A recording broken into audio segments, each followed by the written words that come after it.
its own clients in the US property market. Goldman Sachs, it's alleged, broke the law in the way a complex financial product was created and marketed ahead of the crash. Mr. Tor, the man behind the product, appears to have seen the crash coming in emails in January 2007. There is a risk the entire edifice will collapse at any moment, he wrote. Sole potential survivor, the fabulous Fab, standing in the middle of all these complex, highly leveraged, exotic trades created without necessarily understanding all the implications of those monstrosities. It all seems to reinforce a growing public sense that something's rotten on Wall Street. So this is President Obama's next big challenge, to make new laws that will rein in the activities of Goldman Sachs and the rest of Wall Street. The battle to make those new laws is underway now in the building behind me, the US Congress, and it looks like it'll come to a head in the next few days. Adam Brooks, BBC News, Washington. Well, let's speak to Edward Harrison from the finance and economics website Credit Write-Downs, a US-based website which monitors the global economy. Ed, do you think we're seeing the opening shots in a war between Washington and Wall Street? We definitely are seeing that. I think that if you look at the timeline of what's happened in the U.S. For the Obama administration in particular, the Obama administration continued the Bush policies of bailing out Wall Street in order to get the economy back on track. What I think that the Obama administration expected after doing that was a gratitude of sorts from Wall Street, from the bankers, but bonuses all around, and a re-leveraging within their businesses. And that just does not sit right when you have an unemployment rate at 10% and people losing their homes. So as a result, the Obama and take a look at how they can root this behavior out. I guess the question is, can Washington take on Wall Street and win? Are there any precedents for that? Well, certainly there are in terms of the 1930s, but the question that we really should be asking is, do you actually need to have economic collapse for this to occur? Because look at what's just happened. We've had the worst financial crisis since the Great Depression. We have double-digit unemployment around the globe in Europe and in the United States, and yet it's business as usual once again. Moreover, you have people within the Congress who are blocking any sort of legislation whatsoever.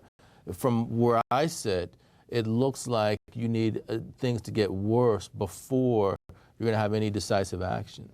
Now, the US has another election coming up in the autumn, the midterm elections, which are pretty crucial. How do you think this will play out in those elections? Well, it's definitely going to play out from a populist perspective in that, you can even see the posturing with the questions that we've seen for Goldman. You guys have done things that are wrong. We have to make some changes, etc. And I want to be on the right side of this issue. Yet, for those who actually don't want change, what you're going to see is they're going to say, well, wait a minute, let's look at this and re-examine, and let's make sure that we do this the right way. All those sorts of things which are going to stall, but at a minimum is going to allow them to be able to say that they're on the right side of the issue when the election comes. Hopefully, for those who are actually looking to stop regulatory reform, they're going to, this issue will play out over a longer period of time. Isn't it somewhat ironic that Goldman Sachs funds both parties, the Republicans and the Democrats, and indeed quite a lot of ex-Goldman employees in the White House? Right, it is quite ironic that this nexus between Wall Street and Capitol Hill. I think that that's one of the reasons that Goldman's become a lightning rod, because they're seen almost as too powerful within not only Wall Street but also within the quarters of Congress. Yes, because Goldman really has become the poster child for greed on Wall Street, hasn't it? Is that fair? Exactly. It's definitely a fair calculation. Obviously with this specific fraud case, that's for a jury to decide. But in the court of public opinion, Goldman is going to be the target. They're the ones who are quoted as saying that they're doing God's work. They're the ones of dollars while people are losing their homes and their jobs. And it's very good politics to get Goldman and use them as the poster child. Edward Harrison, thank you very much. Well, let's take a look now at some of the day's other news. There were some spectacular scenes in the Ukrainian parliament today. Politicians throwing punches, eggs, smoke bombs, as the government ratified a deal to allow the Russian Navy to stay in the Ukrainian port of Sevastopol.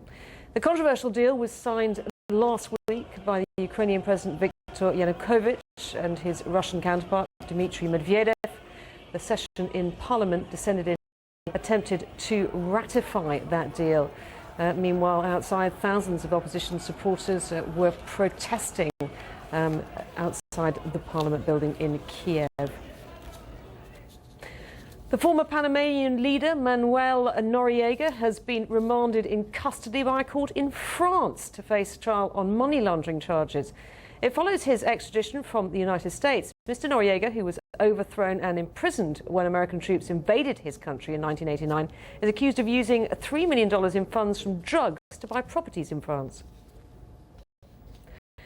With Thai anti-government protesters still entrenched in central Bangkok, the embattled Prime Minister has insisted his administration is still in control. Speaking to the BBC, Mr. Abbas said that there was no intention to impose martial law, but he stressed that those guilty of violence must